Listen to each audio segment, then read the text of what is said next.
جناب صدر، میرے نزدیک یہ قرارداد محض جذباتیت پر منحصر ہے، تلخ حقائق سے چشم پوشی ہے اور اس خوش فہمی کا مظہر ہے، اور میری قوم کو اسی جذباتیت میں جذباتی نعروں نے اس مقام پر پہنچا دیا ہے کہ آج پھر ہماری حکومتیں IMF اور ورلڈ بینک کے سامنے کشکول لیے کھڑی ہیں۔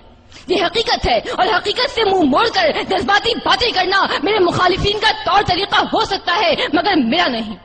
یہ حقائق روز روشن کی طرح ہر باشعور، سمجھدار اور درد مند دل رکھنے والے پر آیا ہے کہ ملک کی معیشت آج کہاں کھڑی ہے۔ ایک طرف عقیدت کی عیاشیاں ہیں، دوسری طرف عوام کی خودکشیاں ہیں۔ مائیں اپنے حمل اور باپ اپنے ہاتھوں سے اپنی نسل ضائع کر رہے ہیں۔ جس باپ نے بھوک اور بے روزگاری کے ہاتھوں پاگل ہو کر اپنے ہی بچے دریائے راوی میں پھینک دیے، اس کے لیے گنگا، جمنا اور راوی میں کیا فرق ہوگا؟ لگاؤ، تم آزادی کے نعرے لگاؤ اور ان نعروں سے ہمیں بہلاؤ۔ میں اگر بھوک کی شدت کا گلا کرتا ہوں، تم عقیدوں کے غبارے مجھے لا دیتے ہو، میرے ملبوس کے پرہول شگافوں کے عوض کتنی تقدیر سے فرمانے حیا دیتے ہو۔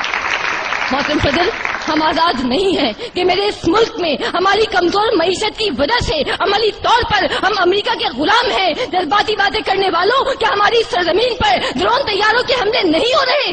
صلاحیت رکھنے کے باوجود ہماری جرت نہیں، ہماری بھوک، ہماری غربت، ہماری کمزور معیشت ان طیاروں کو گرانے سے روکے ہوئے ہے۔ محترم صدر، یہ کس قسم کی آزادی کی بات کر رہے ہیں جہاں لوگ بھوکے، بے روزگار، بے آسرا اور بے اما ہے؟ نام رکھا ہے اسلامی جمہوریہ پاکستان، دین ہے اسلام، قومی اسمبلی کے باہر لکھا ہے کلمہ طیبہ اور میراثی پن کرتے ہیں مغربی جمہوریت کا۔ خبروں، رپورٹوں اور تبصروں کی بیساکھیوں پر چلنے والے یہ دانشور نہیں جانتے کہ جمہوریت کی اس چند گھروں تک محدود رکھیل اور داشتہ نے کتنے گھر اتار دیے۔ محترم صدر، میں قائد ایوان کے سوال کے جواب میں سوال کرتی ہوں کہ کیا ہمیں پاکستان اسی لیے دیا گیا تھا کہ ہم یہ دیکھیں کہ لا قانونیت اور معاشرے کی جڑوں میں تیزاب کی طرح پھیلی ہوئی کرپشن اپنی آخری حدود سے بھی تجاوز کر چکی ہے، ڈینجر زون عبور کر چکی ہے، معمولی سے معمولی اور جائز کام کے لیے بھی دام درکار ہے۔ سماج ایک شفاف منڈی میں تبدیل ہو چکا ہے جہاں قدم قدم پر میرٹ مسلوب ہے، جہاں محکمہ تعلیم جہالت کی تھوک منڈی ہے، جہاں عدالتوں میں انصاف ملتا ہے، جہاں قانون ساز قانون کی بوٹیاں نوچنے میں فخر محسوس کرتے ہیں، اور جہاں عوام اور اقتدار دو مختلف بلکہ متضاد قوتوں کا نام ہے۔ ملک کی آزادی پر بات کرنے سے پہلے ضروری ہے کہ اسے ملک بنایا جائے، اور اسے ملک بنانے کے لیے ضروری ہے کہ سب سے پہلے محدود اقلیت کے ہاتھوں سے اس کا ناجائز قبضہ چھڑوایا جائے اور اقتدار عوام کو واپس دلایا جائے۔ مجھے امید ہے کہ تمام حقائق کو مد نظر رکھتے ہوئے یہ باشعور ایوان اس قرارداد کو مسترد کر دے گا۔